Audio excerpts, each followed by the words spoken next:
Hi, welcome back to Malestrum. Today you're stuck with just me. My son will be joining us for the next podcast. But I want to respond to some of the direct messages and inquiries that we've gotten. Surprisingly, I've gotten more questions that are career and business related over the past couple of weeks since we did our beta launch at Maelstrom. So I'm going to make a few comments. And I think I'm getting these inquiries because I do have a lot of experience in business. Does that mean it's relevant? Maybe, maybe not. My firm belief after 50 years of being in different business roles is that we all have a shelf life, no matter how good we think we are and how long we've survived in roles. The world changes, things change.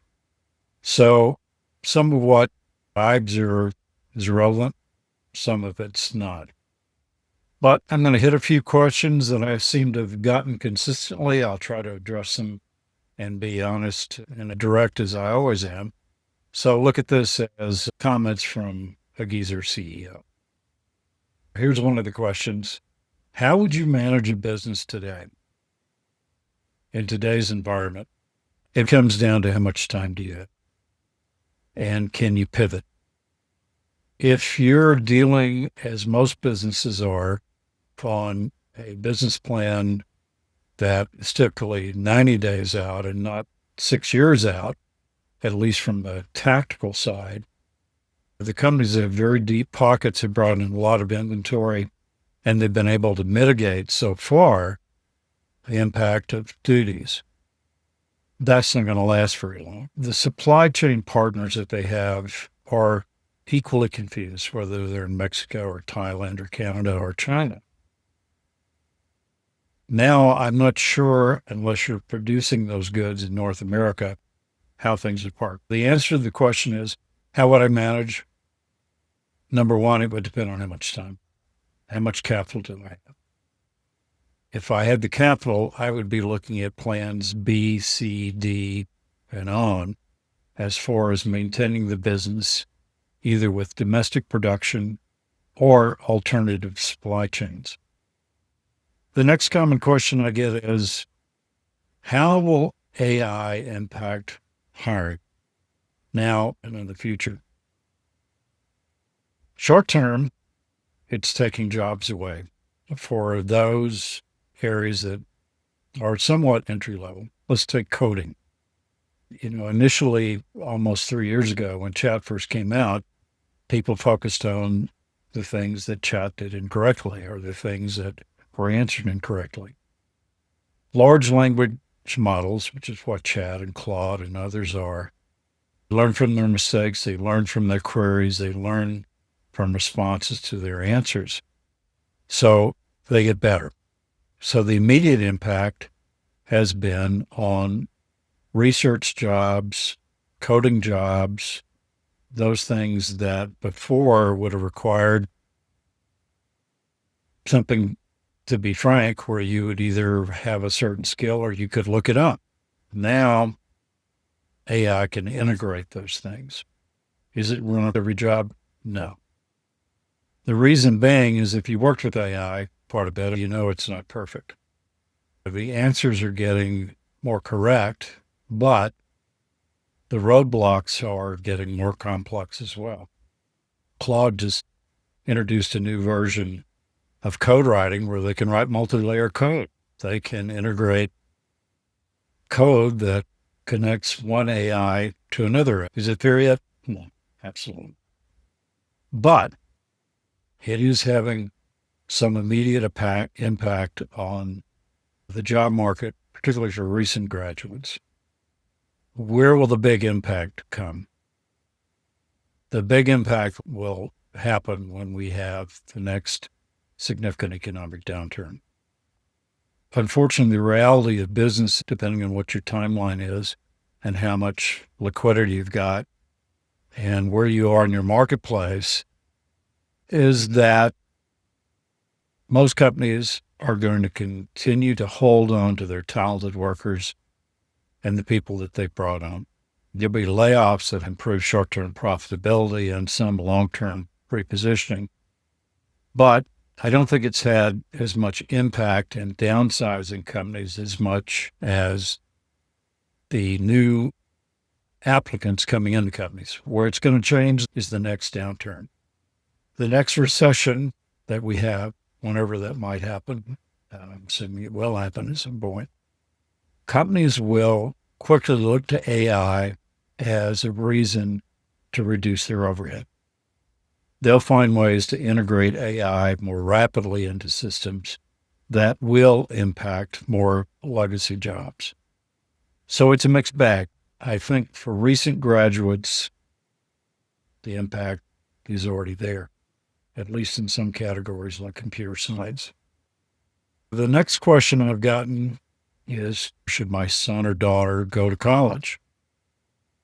The honest answer is maybe. My world, a college degree was the key to get someone to consider you for an entry-level job.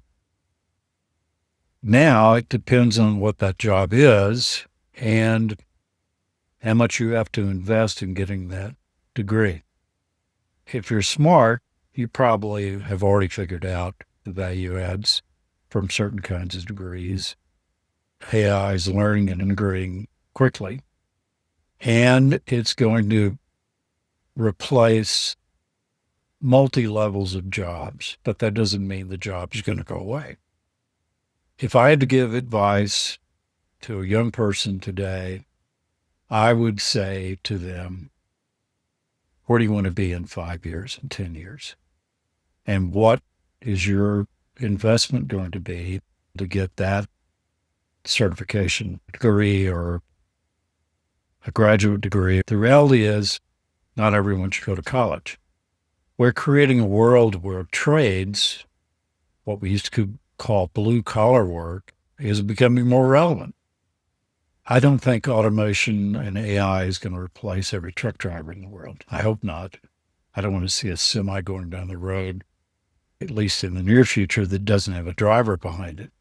I don't think AI is going to replace people that build houses and do plumbing. My advice would be, before you borrow $300,000 to get a degree, think about where that degree is going to take you 5 and 10 years down the road. I get comments from a lot of graduates who have $200,000-$300,000 and more in student debt that they're panicked right now because they're not sure how they're going to pay that back. It's going to affect multitudes of jobs, from entry-level jobs in legal services to engineering, coding, med techs, and others. So think carefully and be honest with yourself. Is it more important to have a college degree or to earn $100,000 a year? And how likely are you to earn $100,000 or $200,000 or whatever your aspirational income level is with the degree that you're either spending, your parents are spending, or you're borrowing to get that degree? Take a hard look at community college. Take a hard look at vocational schools and determine, okay, for the next 5 years, I'm going to be able to support myself. I may not have the creed that an Ivy League degree provides me, but it gives me the time to have some options for the future. The next question is, okay, if I do decide to go to college with a degree in English literature, I sort of made excuses for my degree. I told my partners and others, well, I don't really have any business experience. I have a degree in English literature. And, in retrospect, I think that degree in English actually provided me more career stability than a degree in accounting. Why is that? Well, aside from reading about Chaucer and Shakespeare, it did teach me how to write, and it taught me how to communicate. And those communication skills would be the first thing I would look at if someone came in looking for a job. in something that I managed. The second thing I would look at is a validation that they've been disciplined enough to learn. And that could mean a degree in philosophy, a degree in archaeology, or whatever. Because one of the things that college or any certification does provide is verification that you're disciplined enough to learn. And that's critical, particularly if you're young. Does it matter if you have a degree in engineering versus a liberal arts degree? It depends. If you're on a pathway to work toward a PhD in chemistry or really going deep in technology, yes, those kinds of certifications make a big difference. In my years of hiring people, I look for people that I could trust. Could they think outside of the box? Scott Galloway just had a great podcast that we're going to link talking about his profile of what a perfect candidate would be coming into a role. And he talked about degrees in philosophy or other areas where someone has been taught how to think and how to think outside the box. And that nonlinear thinking skill set, I believe, is going to become more and more important. When I started out, I had a lot of insecurities. I had a big imposter syndrome of why am I here as opposed to a Harvard MBA or someone else that had more years under their belt or, frankly, more experience. It took me a while to get away from that insecurity and that imposter syndrome to where I realized that my skill set was finding the people that could do the things that I couldn't do.